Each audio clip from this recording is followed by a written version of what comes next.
Hey, welcome to Standard Teflon Flange Creation class. My name is Jim Crouch. I'm the Operations Maintenance Manager at my company, and we use Teflon pipe for a lot of our acidic applications. So I want to kind of go over our goals today. Our goal is obviously learn how to make Teflon line pipe. Some of our key objectives are we need to understand the use of Teflon line pipe, what's it used for and why, what does Teflon pipe protect against, and finally can use the video and handouts to create the pipe. So we'll start off with a quick history of what Teflon line pipe is. Right?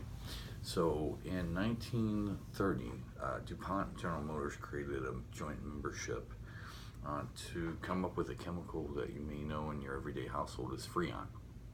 In 1938, they hired Roy Plunkett to join the team, and they called the chemical company, I think it was Kinetic Chemicals.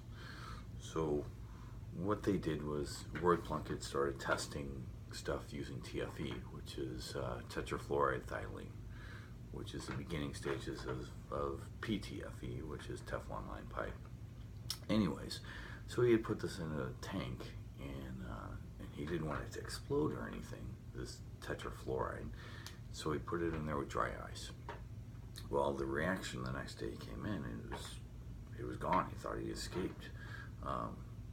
They went to unclog the valve, and nothing came out, but they weighed the tank, and it showed the same weight, so they were like, okay, where's it at? So a bunch of white flaky stuffs came out, so they were like, this is it must have hardened. So the material polymerized. Plunkett surmised that the gas molecules created a big poly and that they had hardened. So what he did was he cut the tank open, and he found this slippery glob that lined the whole sides of the tank. So that's where Teflon came out. So in addition to it being slippery, the glob was infused by powerful chemicals and then changed by acids. The best part though came after he dipped a plastic rod into the stuff, covered with the stuff into an acid. The rod dissolved, yet the PTFE did not. So DuPont christened it Teflon and trademarked it in 1945. Plunkett was awarded the patent in 1941.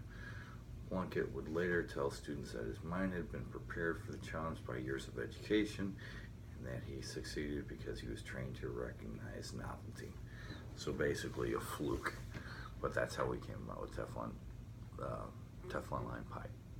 So our common uses, now that we've covered the history, we use it as a protection against injury.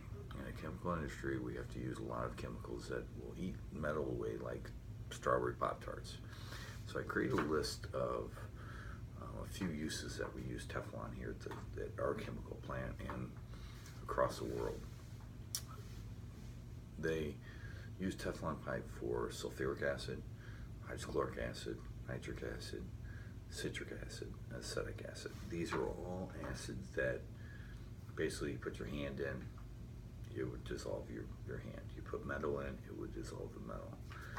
Some of the non-uses for the Teflon line pipe, because again, Teflon is part of the polymers, which is a plastic, so it's not good for anything over 500 degrees Fahrenheit. It can't, because it's a plastic, so you can't send molten metal down through there, and abrasive metal fluids, anything that'll scratch and tear it up, you can't do it. So it's basically made to travel liquids down piping as a liner. So anyways, all right, so let's get started. So what we want to do is we're going to do a standard operating procedure on how to create Teflon line pipe. I had some mechanics out in the field do it on the machine, and so I'm going to walk you through it, and hopefully at the end of this, because you're all mechanics or mechanically inclined, you should understand how to create the Teflon line pipe using machines and the theory behind it, and now understand the uses that we use Teflon pipe and why. So I'll go ahead and click off of here, and we'll do a voiceover back on the handouts and follow along, and we will create a Teflon line pipe for use in a chemical plant. Thank you.